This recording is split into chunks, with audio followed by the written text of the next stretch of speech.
No problem at all.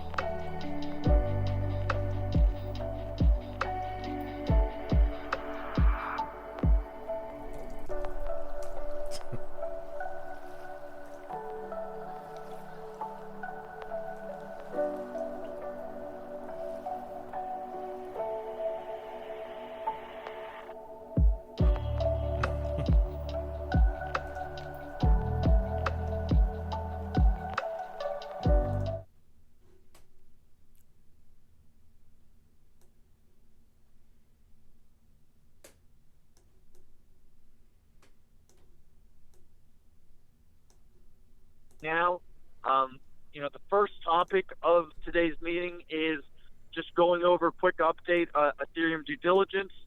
I'm going to hand it over to Phil in a second. What I will say is I have actually been working with Superfizz. Is it your niece or is it your cousin? She's my niece. Niece. So I've been working with Superfizz's niece to get some nice POAP design to encourage and incentivize people to participate, to fill out, the community survey for community members to leave their reviews about staking pools to try to increase community engagement. And so, she came back with 4 or 5 different options. I'm going to post those in the Discord either later today or tomorrow, so you guys can take a look, see if you like any one of them, and then we can pick one and use it, and that will be our POAP badge for incentivizing community engagement. And then so from there, I'll let kind of Phil give us a quick update on the further due diligence. Yeah, so it's a really quick update. I was waiting for more feedback, and today got some feedback by JK, which is awesome. I worked that into the spreadsheets. If anyone else wants to take a look at the spreadsheets, feel free to do so. But if not, then I will go ahead and create the dedicated spreadsheets tomorrow, I guess, and try to push that forward, the whole process. One more thought on how we can get the general information about the staking pools, so that the part which was supposed to be done by the volunteers. What do you guys think about that we also try to reach out to the staking pools themselves and ask them whether they can also provide these information? You're talking about that initial layer of information? So basically, this further due diligence process is more or less a two-step process for getting all the information. And the one part is more about general information and less digging into the architecture and trying to figure out whether everything is sound and safe. And for that part, it might be helpful to just ask also the staking provider themselves, because we go ahead and take an evidence-driven process. It doesn't hurt much to ask them. At the end of the day, we all just gather facts and provide evidence and proofs and references to that. So I guess that should be fine. And they also have an incentive to fill that out, because we can give them I don't know, rating or an evaluation faster. So that was just and these general questions are slightly different than the ones that we've already gotten answers for, correct? From the 10 or 11 staking pools. Yeah, it's a little bit more in depth. So I'm happy. Derek and I have been reaching out. We've been emailing and messaging all the different staking pools to try to get more of those initial answers. I'm happy to kind of say, hey, and could you also check out these kind of a little bit more in-depth answers as well. So I'm happy to do that with Derek, to add that along to our current process. Yeah. And then besides that, we should reach out to volunteers and ask them to also try to gather all this, all the information. that Agreed. doesn't hurt. But just to push it forward, I think that might help to get these staking pools themselves involved. Completely agree. Yeah, I guess that's it. Happy to get more feedback, but if not by tomorrow, then I'll push forward and try to create the documents, make them ready so that anyone can fill them out. And then the question is, how do we reach out to the staking pools and to volunteers, etc. It is still, I don't know. Is anyone an opinion about that? I can help out on the staking pool outreach perspective. As long as we kind of, and I'll go through your documentation today, Phil. If we have like, you know, a short list of people that we need more information from, I'll take that on and I can get started on that today. Sounds good. Welcome, JK, to the call. How are you? Doing well. Sorry for the delay. No problem. And so I wanted to circle back to one thing really quickly. And I know that Colin and Philip were discussing vetting with pools, but because Madison is mobile, he doesn't have the view. And so I want to give him a quick follow-up of all the people that are here. So Madison, we have Michael and Vetica, Philip, Derek, Colin Myers, and JK are all here in the room right now. Perfect. Awesome. Thank you guys for coming as always. Yeah, JK, Awesome. we were just talking about the that I appreciated your feedback and I worked that in. Thank you so much. And I had the idea that for pushing that process forward, that we also could reach out to the staking pools themselves for the more general part, since it is an evidence-driven process that shouldn't hurt.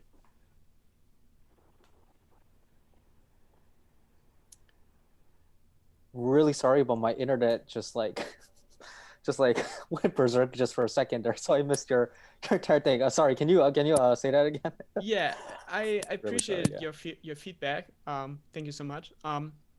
And I will push getting any more feedback by tomorrow. And then I also had the idea that we could also reach out to the staking pools themselves and ask them whether they can fill out the spreadsheet for the more general information. Since it is an evidence-driven process, that should be fine, I guess. Yep, sounds awesome. Terrific. Anything else on further due diligence, Phil? No, I guess that's it. And then do we want to briefly talk about, you know, let's briefly talk about how we're going to get volunteers, because you're when you say volunteers, you're talking about volunteers for their community, correct? The last part I didn't get. What do you mean? Volunteers from their community, correct? Yes. Yeah. So one group could be the staking pools themselves.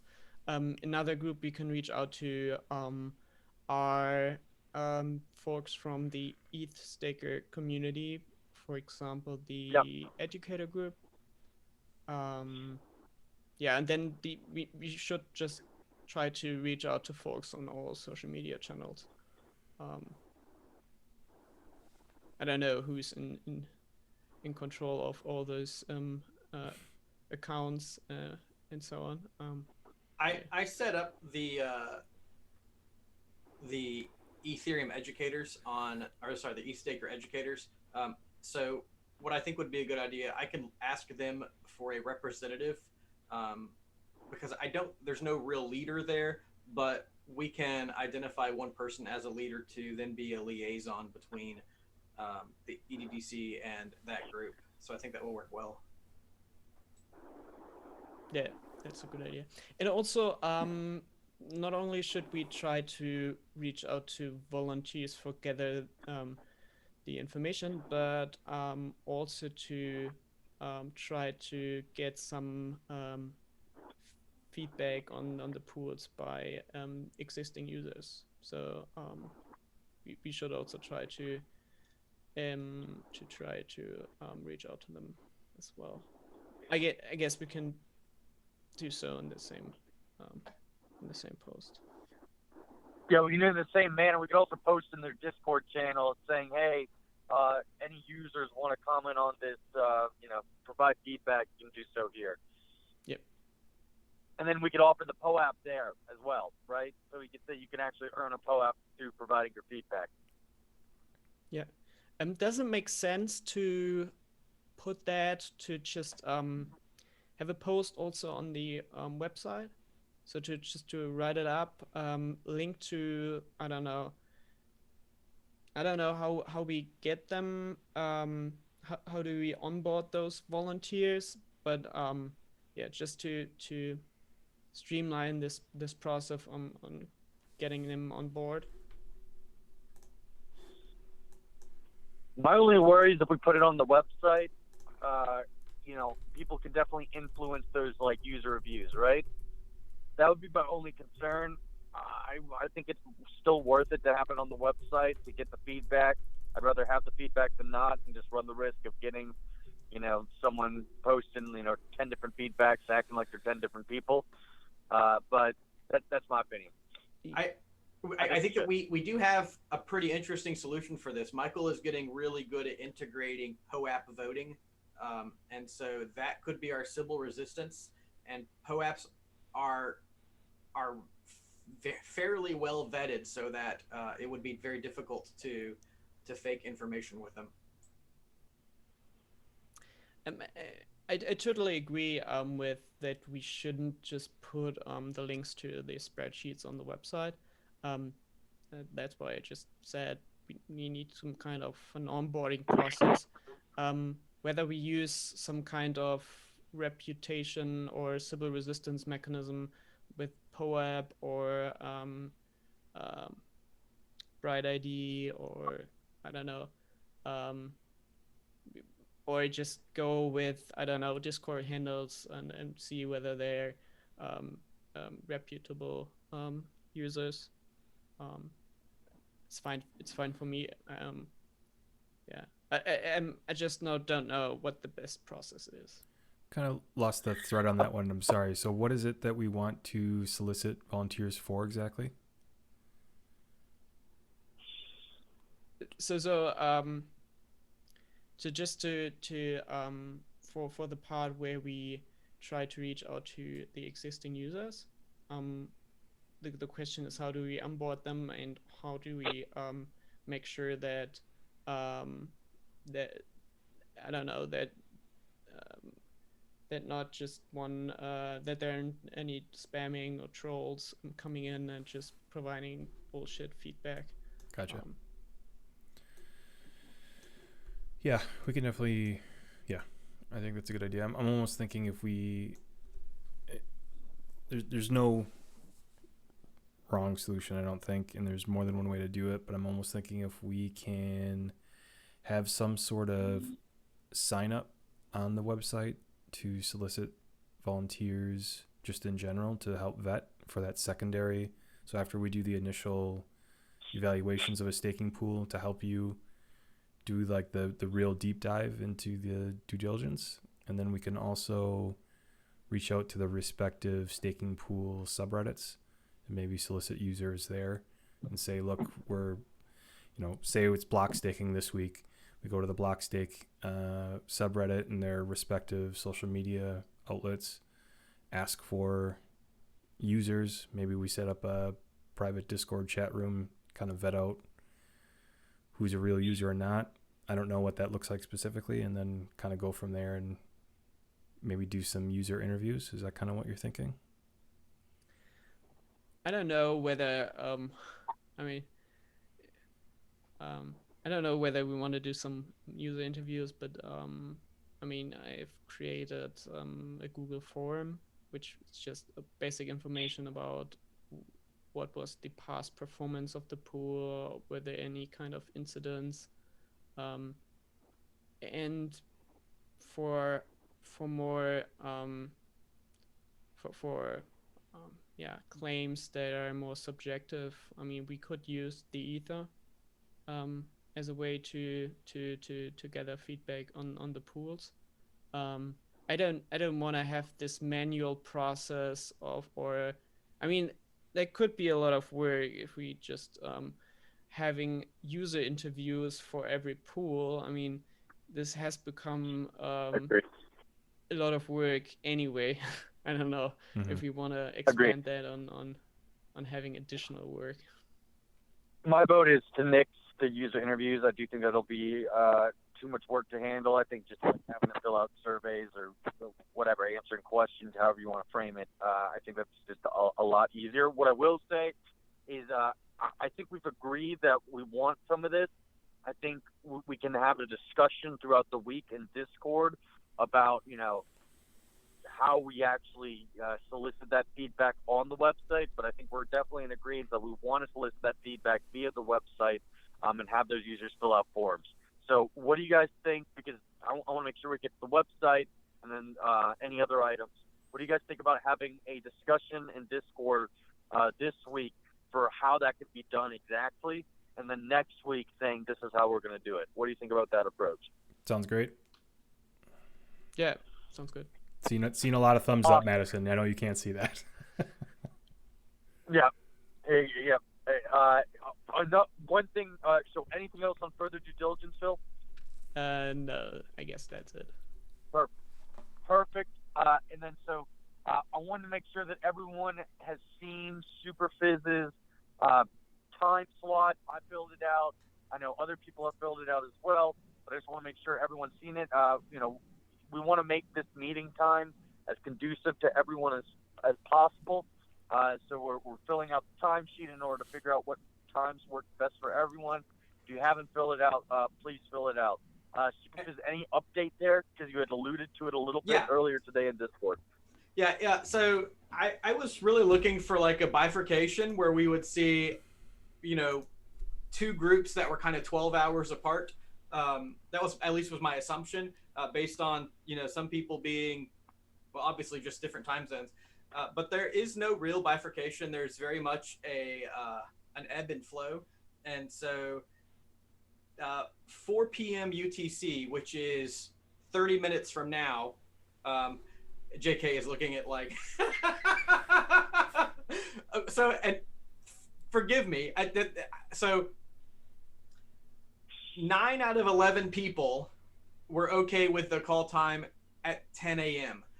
I think if we're going to purposefully expand this group, then we're going to have to take a leap of faith, and then give people an opportunity to fill in. So essentially, how can we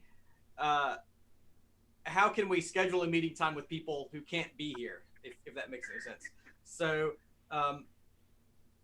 I think that what I'm thinking is we should probably flip back and forth between 1600 UTC and 400 and 4 o'clock UTC. So for me, for example, that would be 10 a.m. and 10 p.m. And that will exclude some users on some calls. Phil, talk to me. What do you're smirking like your face? Oh, it's totally fine. I mean, it's the same situation JK is in, so. Okay. What is 4 a.m. UTC for you? 5 a.m. Shit. Oh, sorry. I mean, my sleeping schedule is screwed up anyway, so. You and JK are in the same time zone? Oh, you're just same situation. Okay. Same situation. Yeah. Almost same. Okay. Yeah. Here's what I'd like to do, and it's difficult because I really, like I said, I hoped that survey would make it obvious that there were 2 perfect times to meet.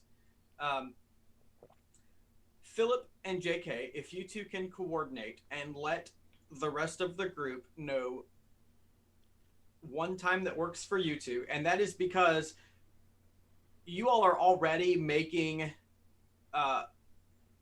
you're already going out of your way to make this work, and so you're the people we want to accommodate.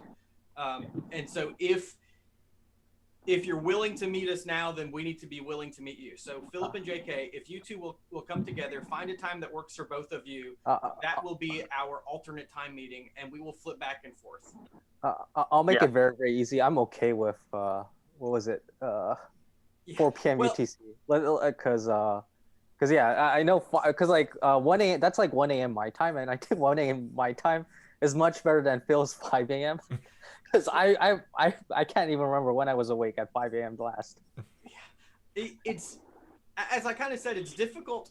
I'm asking you to represent Korea, I guess is what I mean, and not. I know that you're willing, but if we're going to have global members, then we need to have a time that works globally. So that we can flip back and forth. As I said, I do think those might be 12 hours apart. That makes kind of a logical sense. Does anybody else have a thought on it? I didn't get the data from the survey that I thought would give me the answer. I agree. Superfizz, I completely agree with your approach. I do think we need to be as accommodating to JK and Phil as we possibly can. And having them come up with an alternate time that works, best for them, and having us work around that, I think it makes complete sense. Okay, so we'll take it out of data and take it into the world of common sense and try and see if we can build times based on common sense, and then if we end up going back to the data later, that'll work. And so I'll continue to make it my responsibility. I'm going to steer away from this data approach, and I will be in contact with you guys this week to schedule the time for next week's meeting, which will be obtuse for some people. Let's just know that in advance. Thanks for doing this work, Superfizz. I know it's always a pain to figure out all the scheduling. I thought it would be easier, honestly. I was like, oh yeah, we'll see 2 spikes. We'll plan it those 2 hours, and everyone will be happy. But no.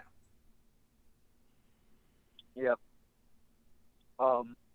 Awesome. So, anything else before we get to the website display or exhibit?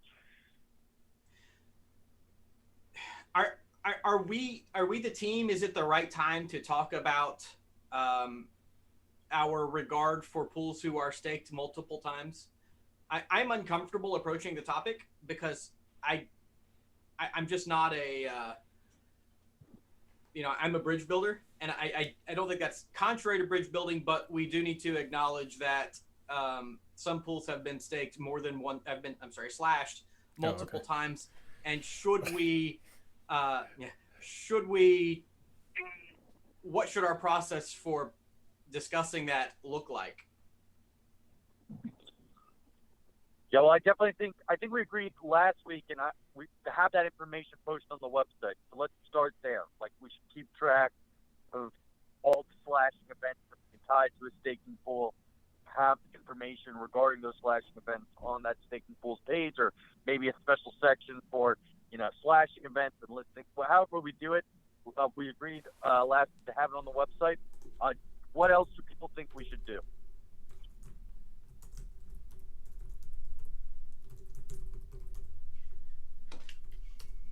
So we should try to keep track of all the slashings and also what the reason was for that, so that we can create educational material out of it. So that it is not just a finger pointing to the pools, but also lessons learned out of it, and also maybe point towards their postmortems or so. Yeah. Yep, I would agree. I would like to see, sort of as a community, we've done it already, but formally on the site, I'd like to see a spot, if and when there are slashings for the respective pools, for there to be a full triage follow-up after. Doesn't necessarily have to require The staking pool themselves obviously will welcome their whatever they want to market in terms of what happened, but I think it's important that whenever a slashing happens, that we should as a group have a specific meeting addressing what had happened and our perspective of that and document it on the site, so that it's there's at least some sort of trail and ultimately reputations built on these pools on the site. It's important for me that we work to be as collaborative with the pools as possible. I have said it numerous times on Reddit and Twitter. This is not an opportunity for pitchforks. This is an opportunity for us to support that team to get running smoothly while acknowledging that there are some operation difficulties. I think that both things can happen. We need to resist that community temptation to say so-and-so is a bad pool because this happened.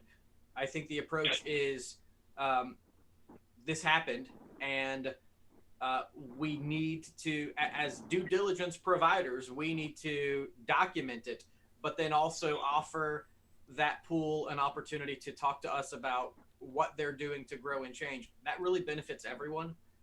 So instead of us from the outside looking at a pool and saying this is what happened, I think we invite those people in and give them a chance to publicly say, to do a public postmortem, I guess. That gives all of us a growth experience. I don't know how others feel about that, but that seems to me to be the right direction. One thing I think, at least this goes in extension with something I opined on the Discord chat, but one thing I think that would be nice immediately after any slashing has happened is actually send out at least some sort of signaling to the community about the potential root cause, because like some people, like I've seen a lot of panic from the community about like what the cause is and whether they should be worried about getting slashing. And so at the very least, even without waiting for the postmortem, just like sending out, just like without any, just like objectively saying, oh, clients are good, network is good, nothing else is wrong on that end. It's potentially just the pool's problem. Let's wait for the postmortem. I think like some sort of signaling like that, like standard, I think might be really helpful to set up. Mm-hmm. Yeah, that's a really good idea, especially since at least in the past there were pools which were slashed and didn't communicate at all within the next 48 hours, and the users were freaking out. I wonder if we might build a collaboration with a Telegram bot operator of the slashings. I don't know how many of you follow that Telegram bot, but if we could, for those who don't know, there's a Telegram bot that sends a message every time there's a slashing event. It might be in all of our shared best interest to collaborate with that bot operator so that we have a 6-word description of the slashing afterwards, so that people don't have to dig deep and investigate to find out what's going on. If anyone knows that bot operator, if you will just have them maybe reach out to us, or I'll do some investigation. Can you share the link to the bot on Discord? I don't have it handy, but I will get it today. It's an awesome bot. I find out about slashings first from that bot, and then I follow up. So it would be a good collaboration.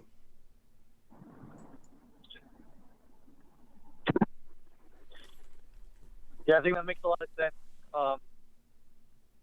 So, okay, let's imagine what this would look like. The bot, we're collaborating with the bot. It says that there's a slashing.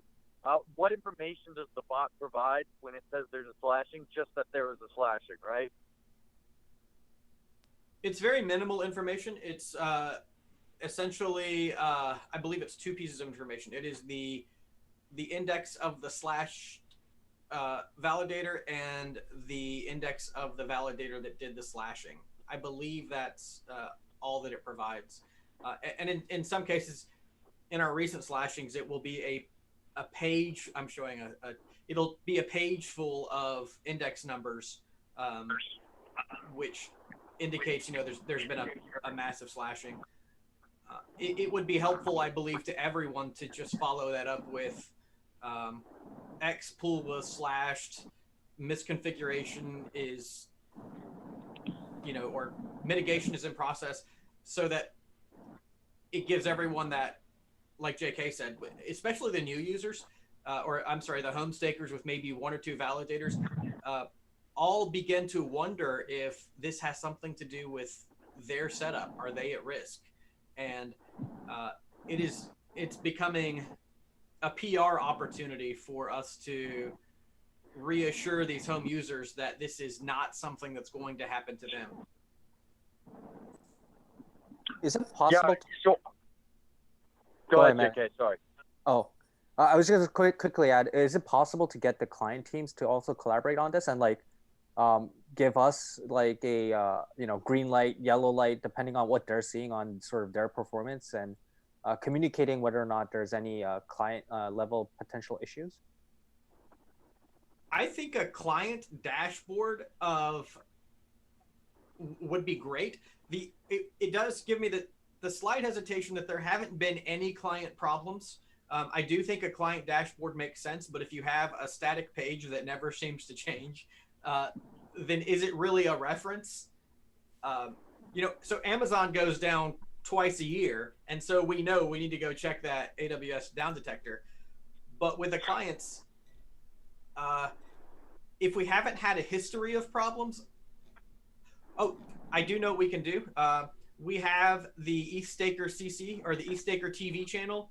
We can add a health indicator to that page very easily that shows 4 clients and a green light, yellow light, or red light.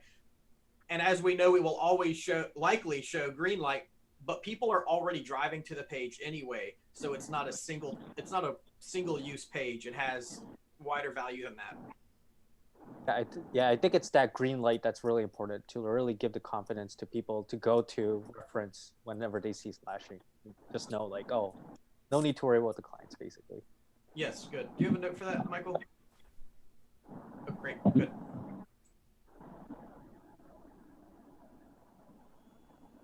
Awesome. Is there anything else we should discuss about slashing and publishing about slashing? I just mentioned something that many people may not be aware of, and I just want to follow up with that. eStaker has a web page now, a Twitch stream of all of the clients running in real time. So anyone who's curious can go to that and just look and see the beacon chains running. Michael, do you want to tell how people can find that easily? Yep, it's on our website, eStaker.cc, and on the main navigation menu, you just click on eStaker.tv, and that'll link you right over to the live stream.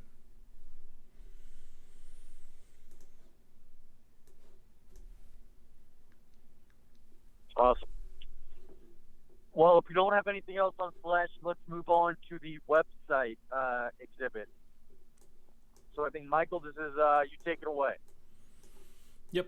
Okay. So, just admittedly, this has been a bit of a weird couple weeks for me, so I haven't probably put as much time into this as obviously it should have.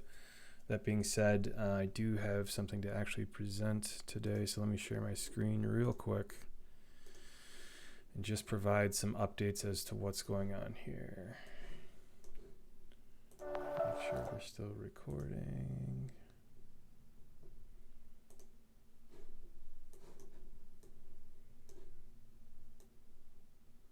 One moment, sorry, gentlemen.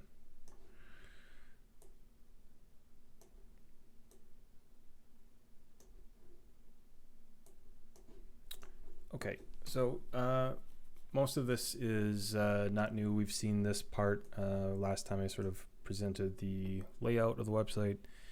What I've done here is changed out the stock information, if you will, with actual information. So I've edited, this is just a rough template of what I think each staking pool should display. It starts with our actual evaluation of the staking pool per the meeting, edited down to just that individual staking pool. So in this case, it's blocks.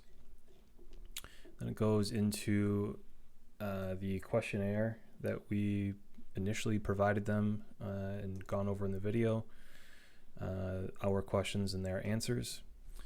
And then as effectively where I've stopped. So at the bottom here, we would just give like a 1-2 paragraph summary of what our findings were of the staking pool, the good bad points, and then the average here. So or not average in the sense of the what we're going to rate them as an arbitrary score in relation to the services that they provide.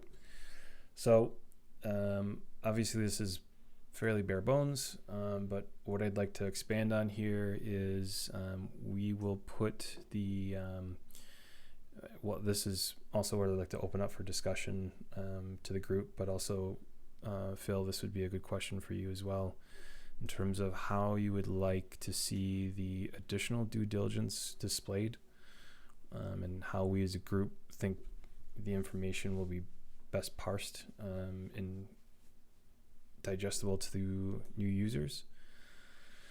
So I'm almost thinking that from the top here, we kind of keep it the same, where we link people in with the video, the very generic questions, and then as the page goes down, the more in-depth we go. So maybe that is the further due diligence in terms of like really what has been vetted and what information is found. I would also argue that maybe in between the video link and the actual questionnaire, if there are slashings for that respective pool, that we put them on top so that they're easily accessible and viewable. I think that's important for those slashings to be front and center, at least to offer, kind of coming full circle what we talked about.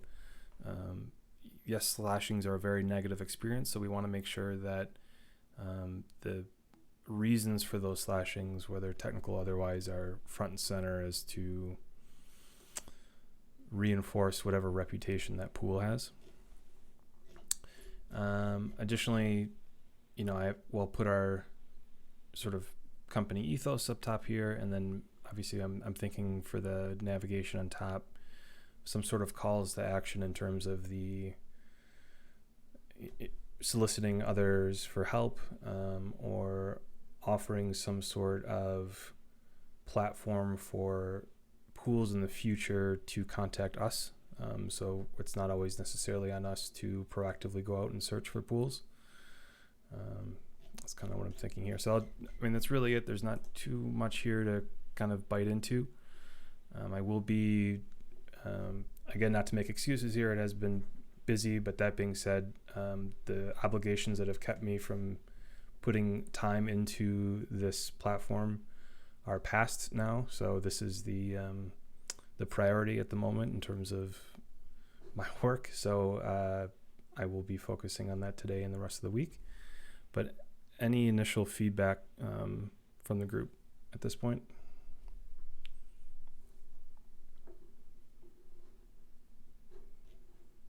Looks good. I love the design. Looks really good. Yeah, I think We all have the same weight meter. One of the questions that I had asked last week, and I forgot to post it in Discord, but are we going to try to put a capture link for the questionnaire on the site? Because then it's, if we have the questionnaire, like the Google form embedded into the site, then we can stop manually pushing people the form, and we can start proactively, if you will, or however you want to call it, like using Twitter and other mediums of exchange and pushing people into the site, and then they can fill everything out through the site, and it would save us a lot of time, and the integration, because it's already a Google sheet, should be pretty straightforward. I don't know what you use to make the site, but just wanted to make that comment and get your thoughts about it. Yep, that's a great idea. We can definitely sort of embed that functionality into the site to save us some work. In fact, I'll start doing that this week too. I think that just makes sense. Anytime we can save ourselves some manual labor here, we might as well. Cool. Yeah, and I also think it's a way for us to get information on people that we don't know about. I kind of foresee this world of, well, I mean, we've seen it with the DeFi space, and I think Ethereum's bridging more into that, especially now that pooled staking is open source, and there's going to be a lot of people tooling around, and there will be so many new and different pools that are popping up, and we won't be able to stay on top of all of them, nor should we really. So we're going to end up in a situation where they're going to be coming to us, which works in our advantage. So we can make it easier for both parties if we can just embed that, and then we can update it and we can automate it and we can do many things once it gets embedded. I just think that'll be helpful, as we'll probably see loads of different projects pop up over the next, call it 6 to 12 months, and for the foreseeable future as well. Agreed. Yes, inbound's always easier than outbound, or at least I would imagine that would apply to this too. Yeah, it definitely is. What are we thinking for one of the things I was sort of wrestling with when compiling the information is, what do we want to consider a minimum level threshold for information to publish for a staking pool? Obviously, the further due diligence per staking service is going to take a while. So what? Yeah, I guess I'll just leave it there. So we've agreed in past meetings that as long as we get those initial answers, those ones that we've gone over, for example, pool by pool, once we get those initial answers, we can publish those, and then we leave it there with caveats saying these answers have been provided by the staking pools themselves. They haven't gone through our further due diligence process yet. We wanted to make sure that the information is there, but this hasn't been verified yet. And so that's what we've discussed and agreed upon in previous meetings. Do we hold off then on, just to be very specific then, that makes sense, until that further due diligence has been published on respective staking pool? Do we then hold off on a formal rating, or do we provide an initial rating, number and color, based on that the initial questionnaire? Yeah, so we have what we agreed on so far is that we do provide the initial rating, but add that asterisk saying this rating is subject to change based on the further due diligence process. Okay, sounds good. Just a few thoughts on the whole topic. So I think this website looks great. There is the trade-off between comparing different pools and taking a look at a specific pool just by how we visualize all the information. Then there's the idea which I have that not maybe instead of having this good bad, but additionally we could also have a recommendation what is the targeted group, audience, or user. So with every architecture there's certain trade-offs, and every different architecture target has a different target group, and what matters is finding the solution that fits for the specific user. So that might be also at the end we can make a recommendation on what this architecture is good for.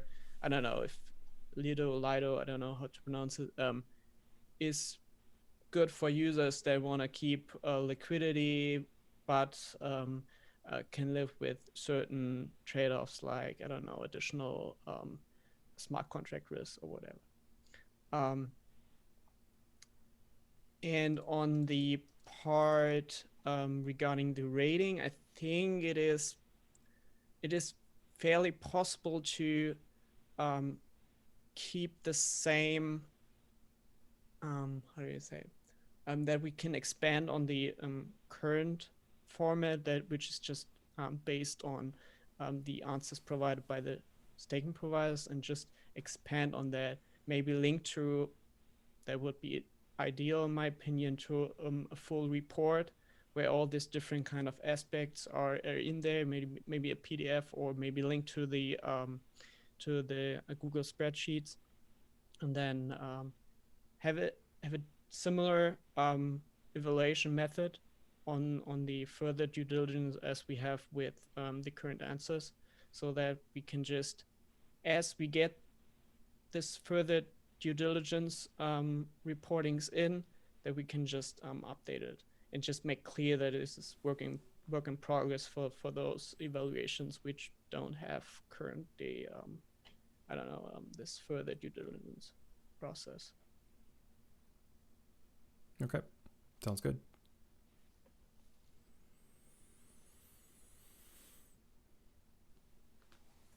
Awesome. Any other comments on the website? Michael, I'd love to see it as well. So if you just share the link, I don't know if you have yet, Discord, or it's the same link. I have the link to the website. So I'll check it out as well. I'm excited to take a look. Awesome. Yep, I'll share that out to you if you don't have it. Terrific. Any other comments that people want to make, new topics, etc.?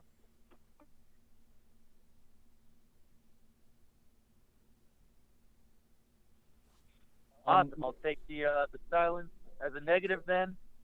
Sorry, Madison, just one thing. Yep. So just two things, I think, from my end, but it's just preliminarily. So I just wanted to just give a heads up, though.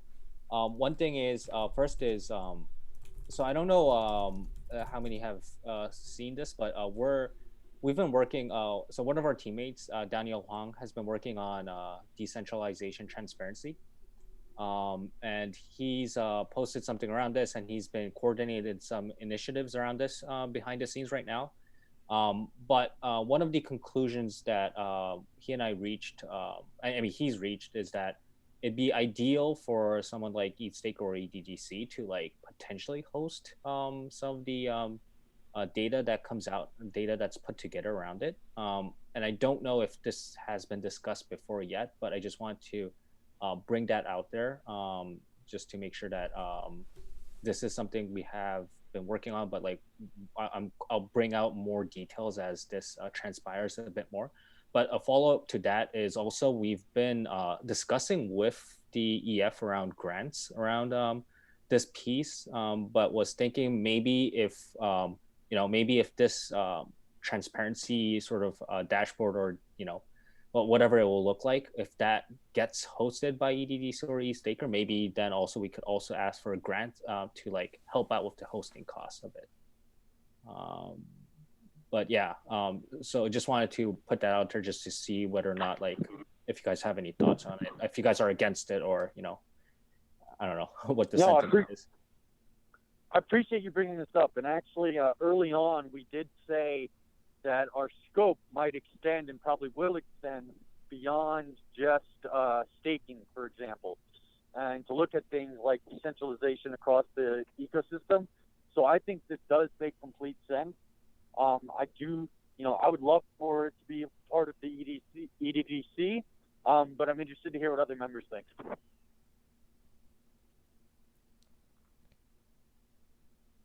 I think it holds a lot of potential.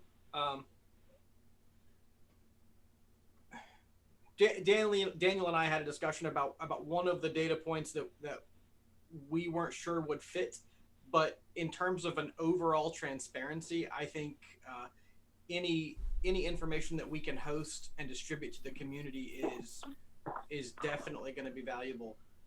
Michael is our web services provider, so if he's down with that, then I say we go full steam ahead.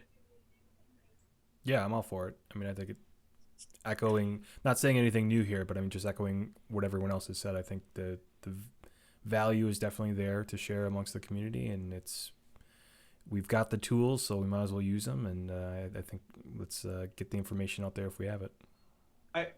I said something elusive, and that's not fair to people who don't know the context, so I want to expand on that. Daniel and I had a discussion about,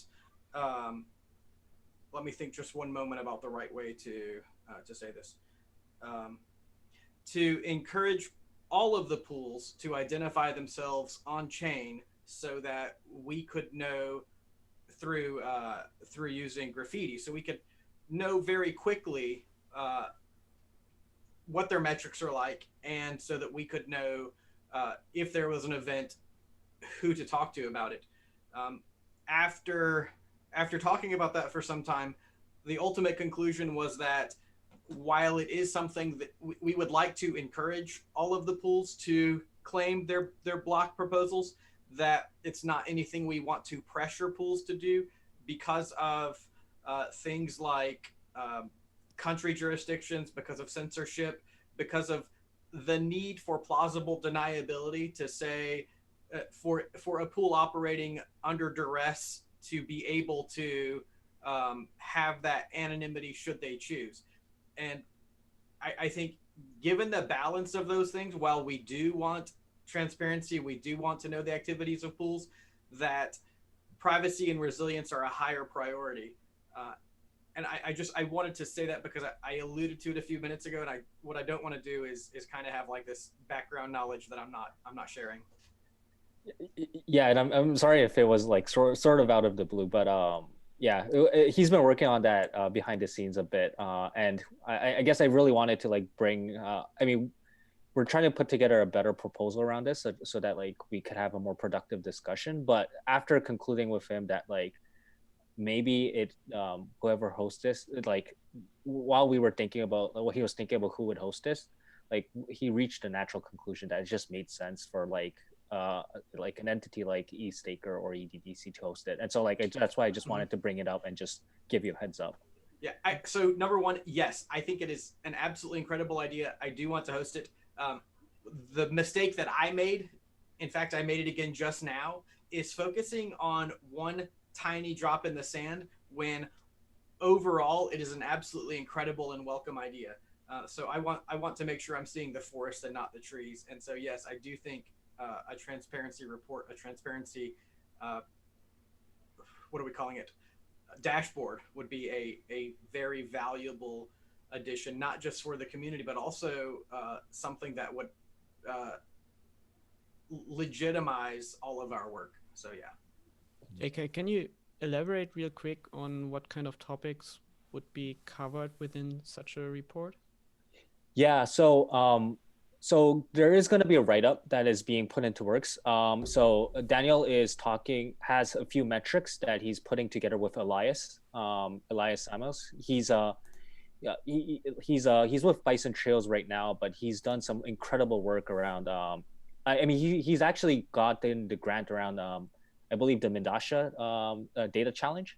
So like he's pretty well in the weeds with like how to analyze the data. So they're both discussing on some metrics that you could pull out from the beacon chain right now to show how decentralized it is.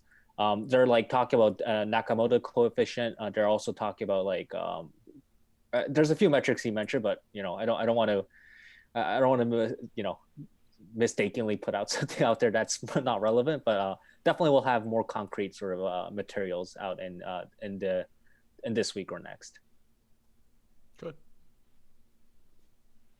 Just to give quick thoughts there. I've been trying to solve at Consensus. We have been trying to solve for fragmentation problems in staking when it comes to like information, but also like the action of staking. Our conclusion in this has resulted in that it's better to have aggregation, but a wide variety of places to stake for the means of decentralization. But when it comes to like information and transparency, we kind of look at it like a block explorer from that perspective. Like fragmentation is a problem for users. And if we can put diligence information or transparency information inside of one platform, we've done user testing on this and we found it to be more effective for the community.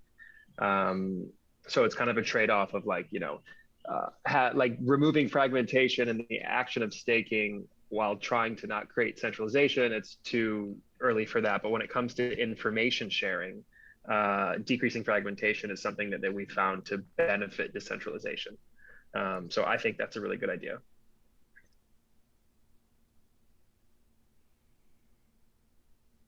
So we're seems like we're all agreed. You know, we are at the hour, so don't want to hold you guys for too long afterwards. I think we should continue the discussion in the Discord for how that actually looks. What are the next steps there? But thank you all for coming. Thank you, guys. Thanks, everybody. Thank you. Thanks for hosting remotely, Okay. Madison. Cheers, everyone. Thank you for the understanding.